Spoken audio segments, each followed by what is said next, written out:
Bonjour, vous êtes nombreux à me poser la question comment utiliser mes PDF avec mes élèves à distance et pouvoir les corriger ensuite. Alors une solution qui me semble intéressante, c'est d'utiliser Google Slides qui permet de rendre une certaine interactivité entre l'apprenant et l'enseignant. Donc la première chose, nous allons procéder par méthode en allant chercher un PDF en ligne, puis nous allons le retravailler pour pouvoir l'utiliser au format image dans le diaporama de Google. Et ensuite, nous allons rendre cette image interactive dans le diaporama. Alors la première chose à faire, c'est de récupérer donc voilà un PDF où en fait l'élève, si je l'imprime, eh bien il va écrire les phrases, recopier les phrases et en remplaçant et en complétant par et ou et. Donc je télécharge ce document et vous voyez que ce document propose aussi la correction. Or, moi, ce qui m'intéresse, c'est la première page, celle de l'exercice. Alors, la première chose à faire maintenant, c'est de chercher un petit logiciel qui s'appelle PDF Candy,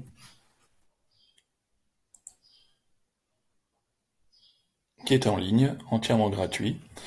Donc, ce que nous allons faire, c'est de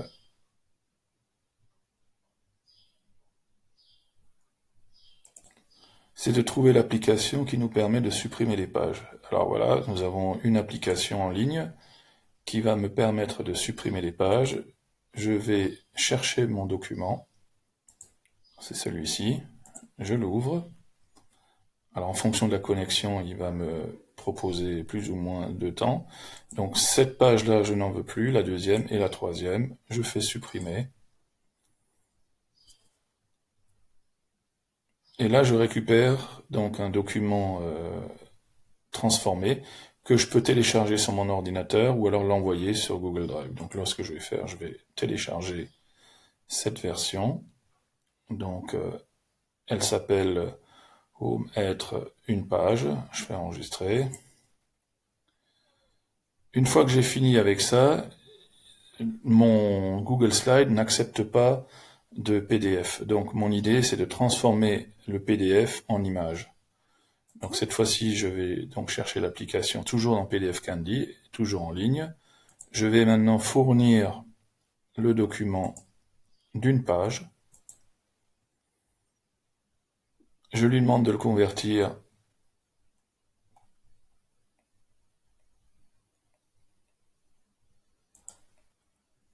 en PNG. Je télécharge donc cette image en PNG, vous voyez l'extension. Je l'enregistre sur mon ordinateur. Je n'ai plus besoin de PDF Candy. Et maintenant, ce qui m'intéresse, c'est donc de créer un diaporama et d'insérer cette image pour pouvoir la rendre interactive.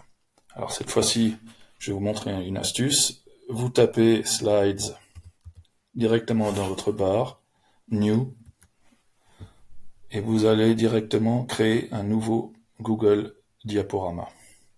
Alors vous voyez que la page ici n'est pas intéressante, puisque mon image PNG est un format A4. Donc maintenant ce qu'il faut, c'est que je convertisse cette page en format A4. Donc je vais d'abord faire un peu de ménage. Donc je vais configurer la page, et alors je vais personnaliser, et je vais prendre, donc c'est un 21, si je ne me trompe pas, 21 cm fois 29, 29, 7. Alors je peux vérifier ici, j'ai regardé 29, 7, 21 fois 29, 7, c'est tout à fait ça. Je fais appliquer, et vous voyez que maintenant j'ai une page A4. Je vais insérer mon image qui est sur mon ordinateur.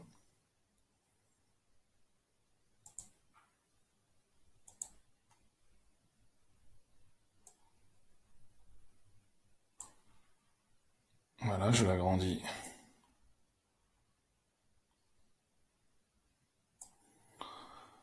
Je vais aussi mettre à 100% pour avoir un aperçu. Donc là, j'ai inséré, j'ai une image. Maintenant, ce qui m'intéresse, c'est que l'élève puisse écrire. Donc, ce que je vais faire, je vais prendre ici des cadres texte. Je vais créer un cadre texte le long de la ligne. Je vais écrire dedans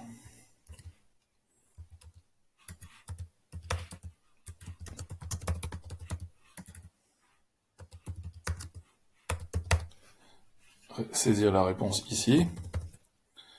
Alors j'ai un petit problème de décalage, donc ce que je vais faire déjà, je vais réduire la taille ici, de manière à avoir à peu près une taille correcte. Je vais vérifier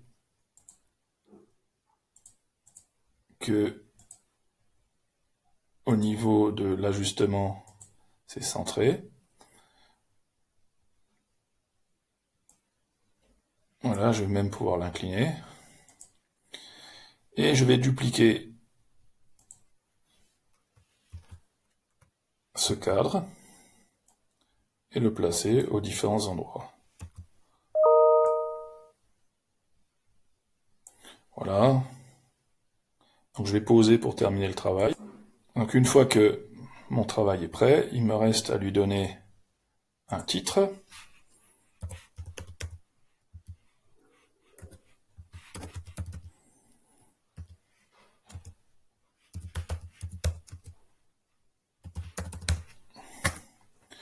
J'ai donc terminé cette phase et je vais pouvoir ensuite l'utiliser dans mon Google Classroom. Donc on va se retrouver dans Classroom pour voir comment utiliser cela. Nous voici donc dans ma classe de test et je vais aller directement dans Travaux et devoirs. Je vais créer un devoir. Et là, je vais donner un titre.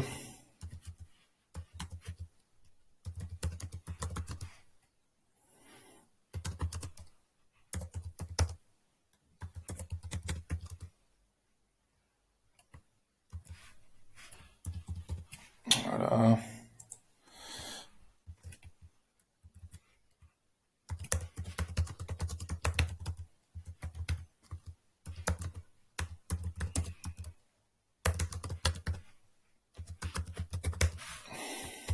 Donc l'instruction est très simple, hein, il doit ouvrir le diaporama et il doit effectuer l'exercice. Donc ici, je vais chercher mon diaporama dans mon Google Drive. Alors je vais prendre l'homophone verbe être.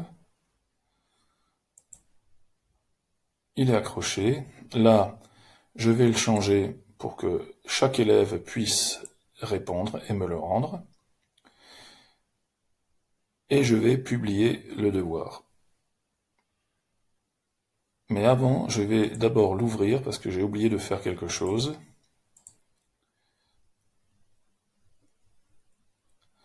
Ce diaporama se trouve dans mon Drive. Et donc, il m'appartient. Il n'appartient pas à Classroom. Donc, je vais être obligé de modifier le partage pour être certain que les élèves puissent y accéder et le modifier. Surtout s'ils ne sont pas dans le domaine éducation SN. Donc, je vais ouvrir le lien de partage. Ici, obtenir le lien.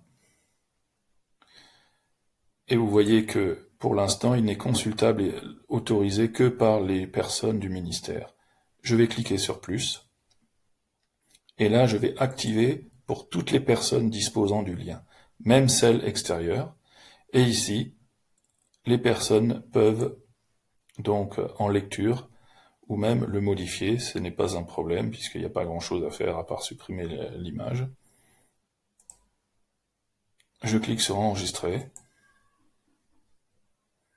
OK. Et maintenant, ce diaporama va être utilisable par tous mes élèves. Il me reste plus qu'à publier le devoir.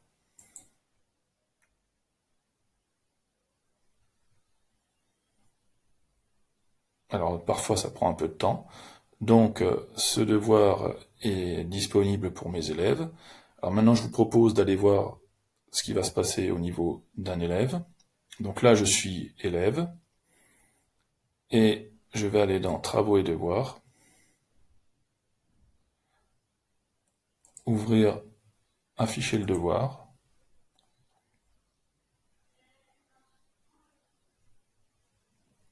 Je vais ouvrir le diaporama. Alors, par défaut, le diaporama s'affiche toujours avec une vue globale de la page. Il me suffit ensuite d'aller sur le zoom, d'aller à 100%. Et là, je vais pouvoir saisir. Alors, voilà, il faut que je vais pouvoir saisir ma réponse à cet endroit-là. Une fois que j'ai mis toutes mes réponses, eh bien, il me reste, l'enregistrement se faisant automatiquement, il me reste plus qu'à fermer mon diaporama et à rendre le devoir à l'enseignant.